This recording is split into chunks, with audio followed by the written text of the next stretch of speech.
என் வீட்டுக்காரு டியூட்டில இருந்து செத்தது நான் ரொம்ப சந்தோஷம் தான் படுறேன். நாட்டுக்காக உயிரை விட்டுருக்காரு.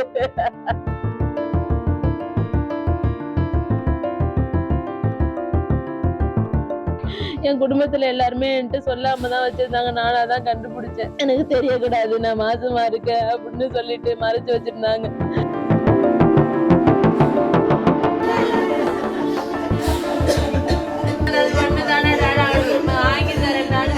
இது நான் உண்மையா சொல்றேன். என் பிள்ளைல ஒரு ஆபீசரா அதே டிபார்ட்மெண்ட்ல அதே ஐடிபிபி டிபார்ட்மெண்ட்ல பாக்கணும். என் பிள்ளைக்கு நான் சல்யூட் வைக்கணும்னு சொன்னாங்க.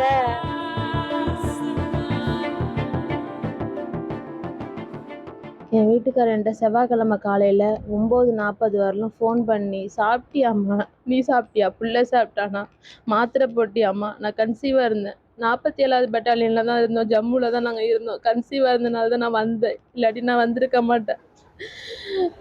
என்னை விட்டுட்டு ஜனவரி மாதம் விட்டுட்டு பிப்ரவரி 15ஆம் தான் போனாங்க. போக்குள்ள சொன்னாங்க நான் டெலிவரியோட வரேன், 1.5 மாதம் லீவில் வரேன்னு சொல்லிட்டு சொன்னாங்க. ஆனா செவ்வாய்க்கிழமை 12 மணிக்கெல்லாம் அவங்க உயிர் பேருக்கு எனக்கு தெரியாது.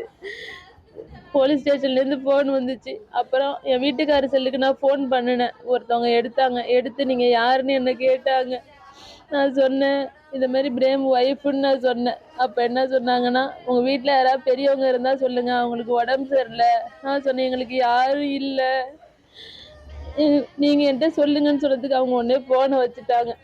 போனை வச்சோடனே நான் எங்கள் மாமாவுக்கு அக்காவுக்கு ஃபோன் பண்ணி வாங்க ஏதாவது சொல்கிறாங்க, எனக்கு பயமாக இருக்குது, சீக்கிரம் வாங்கன்னு கூப்பிட்டேன்.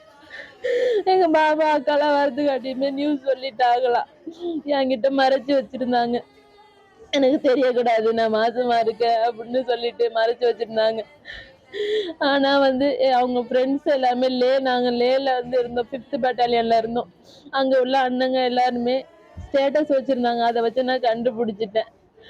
என் குடும்பத்தில் எல்லாருமே என்கிட்ட சொல்லாமல் தான் வச்சுருந்தாங்க. நானாக தான் கண்டுபிடிச்சேன். என் வீட்டுக்காரு டியூட்டியில் இருந்து செத்தது நான் ரொம்ப சந்தோஷம் தான் படுறேன். நாட்டுக்காக உயிரை விட்டுருக்காரு.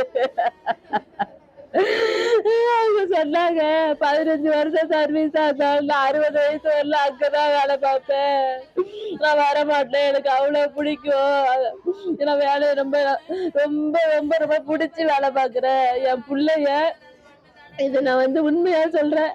என் பிள்ளைல ஒரு ஆபீசரா அதே டிபார்ட்மெண்ட்ல அதே ஐடிபிபி டிபார்ட்மெண்ட்ல பாக்கணும், என் பிள்ளைக்கு நான் சல்யூட் வைக்கணும்னு சொன்னாங்க.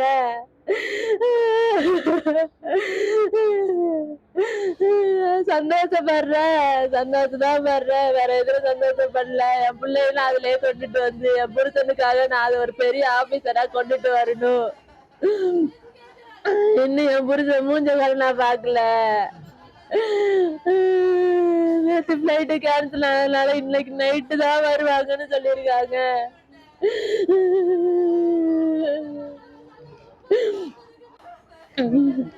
என் பையன் நல்லா படிச்சு அதே டிபார்ட்மெண்ட்ல ஒரு நல்ல போஸ்டிங்ல ஒரு ஆபீசரா போகணும். அதான் என் வீட்டுக்காரோட ஆசை, வேற எதுவுமே இல்லை. ஆசைப்பட்டாங்க, வேற எதுவுமே ஆசைப்படல. எங்க அம்மா பிறக்கணும், எங்க அம்மா பிறக்கணும்னு சொன்னாங்க, வேற எதுவுமே சொல்லல. 5 மாசமா இருக்கேன். ஃபர்ஸ்ட் மந்தே நான் இங்க வந்துட்டேன். அங்க ரொம்ப குளிர் அதிகமா இருந்துச்சு. ஜம்முல 47th பெட்டாலியன்ல இருந்தோம். ரொம்ப குளிர் தாங்க முடியாம வாமிட் நிக்கல எனக்கு. ஆனாலும் என் வீட்டுக்காரு எனக்காக சமைச்சு கிமைச்சு எல்லாமே எங்க வீட்டுக்காரர் தான் எனக்கு செய்வாரு. என்ன வேலை செய்ய விடவே மாட்டாரு, ஒரு வேலை செய்ய விட மாட்டாரு. டியூட்டிக்கு போயிட்டு சமைச்சு கொடுப்பாரு, டியூட்டிக்கு போயிட்டு எனக்கு எல்லாமே துணிமணி எடுத்து வச்சு கொடுப்பாரு. ராணி பேர் வச்சிருந்தாரு, ராணி பேர் வச்சு தங்கம் பிரேமா. செய்திகளை உடனுக்குடன் தெரிந்து கொள்ள உடனே சப்ஸ்கிரைப் பண்ணுங்க.